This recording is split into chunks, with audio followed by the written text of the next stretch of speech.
Sa madilim na pasilyo ng ancient mythologies, ang figure ni Adramelech ay tumatayo bilang isang mysterious at formidable entity. Nagmula siya sa sinaunang Near East. Ang demonyong ito ay naglakbay sa iba't ibang cultural landscapes. Nag-embed siya sa mga alamat sa iba't ibang sibilisasyon.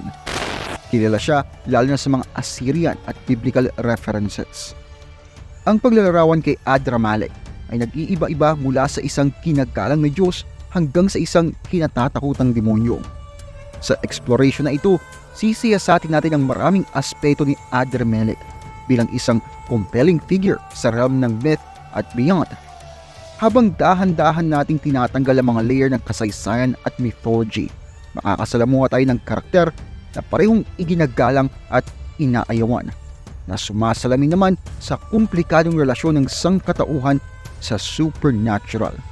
Pero bago pa ituloy yung diskusyon, make sure na i-hit mo yung like button at i-subscribe ang channel ko kung hindi mo pa nagagawa.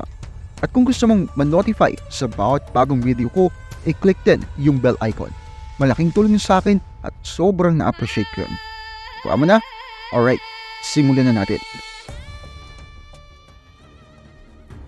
Ang mahiwagang figura ni Adramelech ay lumitaw mula sa komplikadong tapestry ng sinaunang mitolohiya ng Near East, na pangunahing nakabatay sa paniniwala ng mga Assyrian.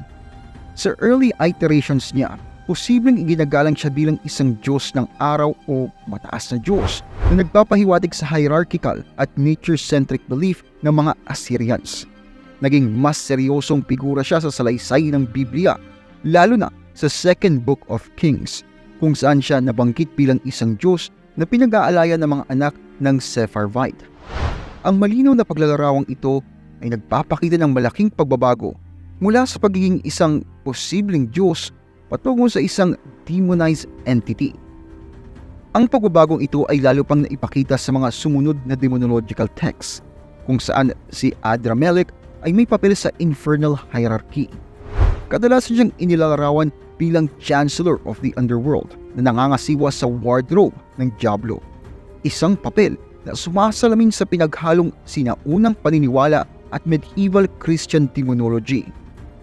Ang mga pagsasanib ng mga papel at katangian sa iba't ibang kultura ay nagpapakita ng fluidity sa pag-adapt sa nagbabagong mga religious at cultural landscapes. Ang paglalakbay ni Adramelech mula sa pagiging isang potential na Diyos ng isang makapangyarihang imperyo patungo sa isang pagiging demonyo sa mga Judeo-Christian texts ay isang halimbawa ng mas malawak na pangyayari ng demonization ng mga pagan gods. Habang nagbabanggaan at nagtatagpo ang mga kultura ng mga Diyos na mga nasakop o marginalized na mga tao ay kadalasang nagkakaroon ng bagong buhay sa mga mitolohiya ng dominanteng mga kultura. Bagamat sa isang binago na kadalasan ay nagiging isang kalaban. Si Adramelech ay nagsisilbing patutuo sa historical at religious syncretism, kinakatawan ng komplikadong ugnayan sa pagitan ng sinaunang pagsamba sa maraming Diyos at emerging monotheistic traditions. Ang patuloy niyang presensya sa mga cultural narratives ay paalala ng hindi nagbabagong kapangyarihan at kakayahan sa pag-angkop ng mga mythological figures na lumalampas sa kanilang original context para magkaroon ng bagong kahulugan at kahalagahan sa paglipas ng panahon. Si Adramelech, sa mga kwentong nakapalibot sa kanya, ay binigyan ng mga kagiliw-giliw na kapangyarihan at katangian na nagbabago sa paglipas ng panahon. Sa earliest conceptions niya bilang isang Diyos na posibleng kaugnay ng araw, maaaring itinuring siya na may kapangyarihang magbigay buhay at makaapekto sa agricultural fertility. Ang kaugnayan niya sa araw ay nagmumungkahi rin ng koneksyon sa ikot ng buhay at kamatayan, isang pangkaraniwang tema sa mga sinaunang Diyos. Nung naging demonic figure na siya sa Judeo-Christian demonology, muling inisip ang kanyang kapangyarihan para umangkop sa kanyang bagong papel. Sa later depictions, madalas siya nagtataglay ng mga kapangyarihan na sumasalamin sa kanyang mataas na katayuan sa infernal hierarchy. Bilang Chancellor ng Diablo, maaring may kinalaman siya sa pamamahala at pagkontrol sa underworld na nangangasiwa sa mga operasyon at marahil ay nakaka-impluwensya pa sa mga desisyon sa Dark Realm. Sa artistic depictions, iba-ibang itsura ni Adramelech pero madalas siyang ipinapakita na nag-emphasize sa kanyang demonic nature. Minsan, inilalarawan siya sa mga medieval texts at artworks na may nakakatakot na anyo. Pinagsasama ang mga elemento ng tao at ng hayop. Isang karaniwang motif sa paglalarawan ng mga demonyo sa panahong ito. Kasama dito ang mga katangian tulad ng mga pakpak, kuko at iba't ibang bahagi ng katawan ng hayop na sumisimbolo sa kanyang kapangyarihan at otherworldliness.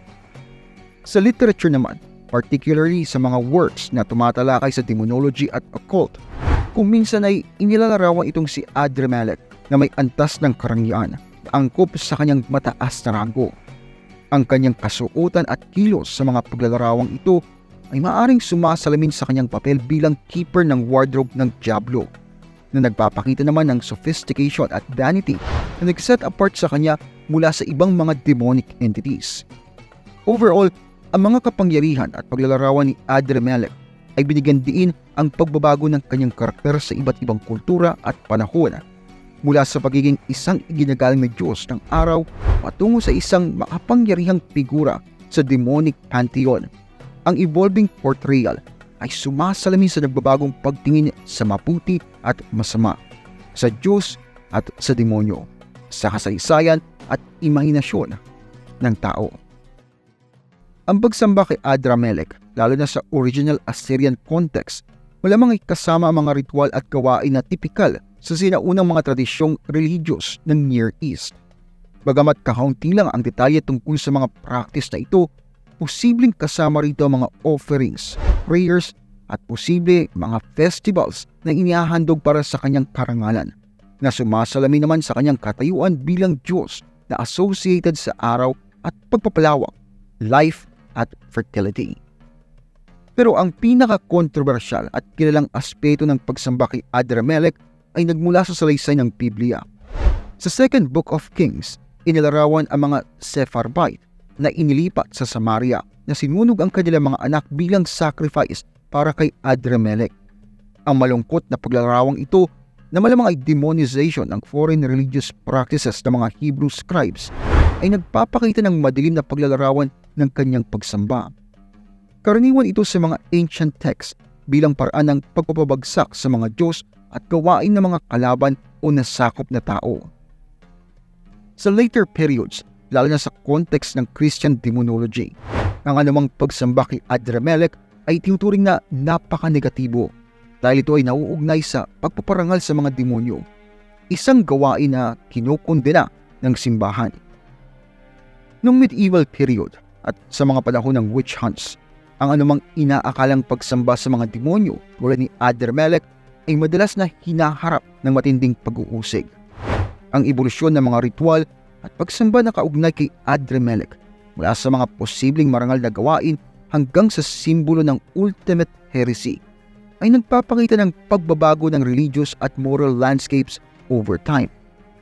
Ang mga pagbabagong ito ay sumasalamin sa mas malawak na cultural at religious dynamics kung saan ang mga demonyo at Diyos ay madalas ginagamit bilang simbolo para markahan ang mga hangganan ng katanggap-tanggap na paniniwala at gawain sa mga evolving societies. Ang kaso ni Adramelech ay nagpapakita kung papaanong maaaring baguhin at gamitin ang imahe ng isang Diyos na nagsisilbing kasangkapan sa mga religious at cultural conflicts across ages. Si Adramelech, tulad ng maraming sinaunang mga Diyos na naging demonized, ay nababalot sa mga challenges at controversies. Isa sa mga pangunahing hamon ay ang pag-unawa sa true nature ng kanyang pagsamba sa ancient Assyrian culture, na madalas ay na-overshadow ng kanyang paglalarawan bilang isang demonyo na may kaugnayan sa child sacrifice sa Biblia. Ang malaking pagbabagong ito ay nagbibigay ng mga tanong tungkol sa accuracy at intent sa likod ng paglalarawan ng mga manunulat ng Biblia sa mga foreign deities, na binibigyan diin ang historical practice ng pag-demonize sa mga Diyos ng mga kalaban o nasakop ng mga tao.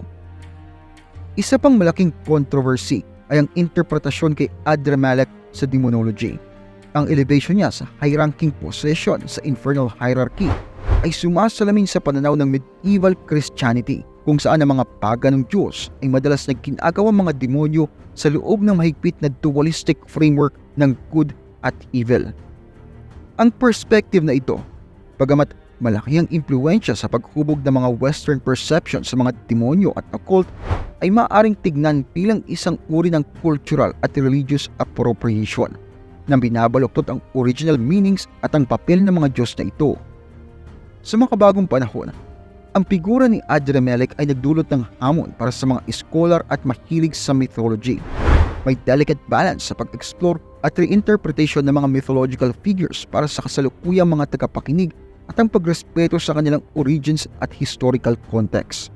Ang paggamit kay Adramelech sa popular media ay kadalasang nagpapasimple o nagpapalaki sa kanyang karakter na posibleng nagpapatuloy ng maling pag-unawa sa mga sinaunang relihiyon ng Near East at sa komplikadong kalikasan ng pag-aaral ng demonology.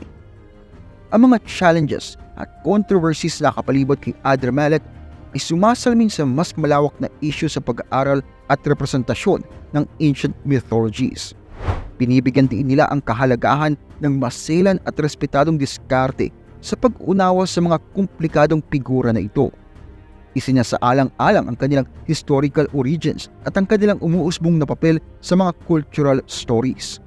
Ang kwento ni Adramelech ay paalala ng kapangyarihan ng mythology at alamat na lumalampas sa panahon at kultura, habang binibigyan din ang pangangailangan para sa sensitivity at critical thinking sa kanilang interpretasyon. Si Adramelech, isang figure na nababalot sa mga hamog ng ancient mythology at demonology, ay kumakatawan sa pagbabagong anyo ng mga mythological entities sa paglipas ng panahon at ng kultura. Mula sa kanyang pinagmulan sa relihiyong Assyrian bilang isang posibleng Diyos hanggang sa kanyang muling paglalarawan bilang demonyo sa mga Judeo-Christian texts. Ang kanyang iba't ibang interpretasyon sa makabagong kultura. Ang kwento ni Adramelech ay patutuo sa enduring allure at adaptability ng mythological characters. Ang kanyang evolusyon ay sumasalamin sa komplikadong ugnayan ng relihiyon, kultura at kasaysayan na nagpapakita kung papaanong ginagamit ng mga Diyos at demonyo bilang salamin ang mga values, takot at paniniwala ng mga lipunang nagpaparangal o nagpapabagsak sa kanila. Kung nagustuhan mong ginagawa ko dito, huwag kalimutan mag-like at mag-subscribe. Maraming salamat sa panonood. Kita-kits tayo sa next video.